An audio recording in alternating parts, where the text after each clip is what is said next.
direi di salutare tutto il nostro popolo di Venezia Channel che assiste a questa prova in diretta per mangiare una colomba, però non in modo normale come farebbero tutti i cristiani, ma come fanno i sommelier o comunque coloro che sono appassionati di vino. Infatti siamo qui in compagnia di Sisi Baratella, enologa. Ciao Luigi.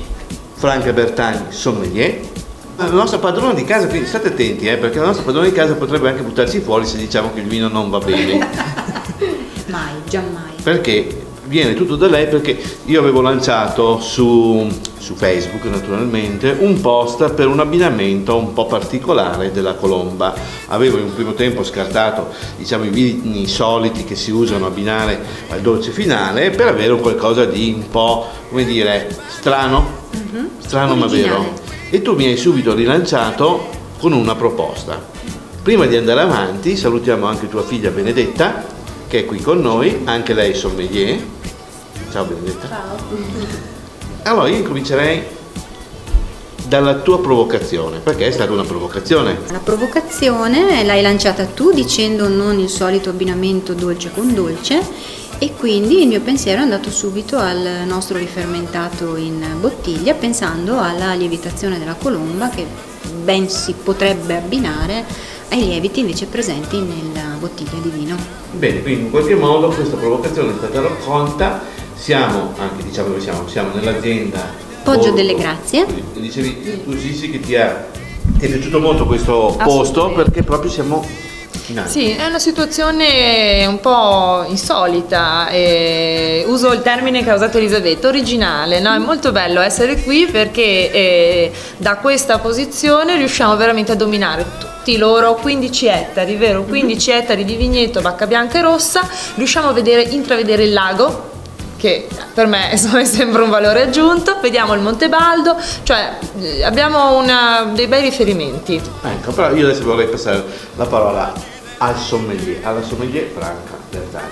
Perché tu Franca, quando io ti ho proposto questa cosa, un po' mi hai così ripreso, giustamente da brava sommelier, perché hai detto ma non lo so, perché un po' il residuo zuccherino. È un esperimento da provare, hai ragione, bisogna rompere i soliti schemi e intraprendere anche nuove strade, e ho accettato questa sfida. I palati parleranno. E abbiamo una colomba direi classica di Loison. Allora, parliamo di ingredienti di qualità. Parliamo di Loison, che è esatto un grande pasticcere, anche se lavora in grande e quindi le sue colombe sono diffuse in tutto il mondo, lui ha dei mercati importanti anche all'estero, però è rimasto veramente ancora un artigiano del dolce e produce delle cose che a me piacciono tantissimo e che vorrei che anche voi telespettatori provaste, perché veramente vale la pena. La confezione intanto è bellissima, un packaging, faccio vedere a tutte le telecamere, un packaging molto curato. Guarda, posso interromperti Luigi? Vai. C'è una cosa bellissima che qui c'è scritto The Taste of Italy, quindi Made in Italy, c'è il nostro orgoglio italiano, quindi è un prodotto 100% nostro, che ci appartiene, e poi come Loison che comunica anche che sono pasticceri dal 1938, quindi insomma un po' di esperienza. Franca, cosa dici tu? Condivido la nostra tradizione italiana, il packaging, torno a dire, è sempre curato, particolare, elegante, come ciò che troviamo, e di qualità, come ciò che troviamo all'interno della confezione. Tra l'altro io adesso sto girando molto, come molti mi accusano vedendo la mia pagina Facebook, molti ristoranti. Ieri sera ero in un bellissimo posto, ma poi questa è una storia che vi racconteremo più avanti.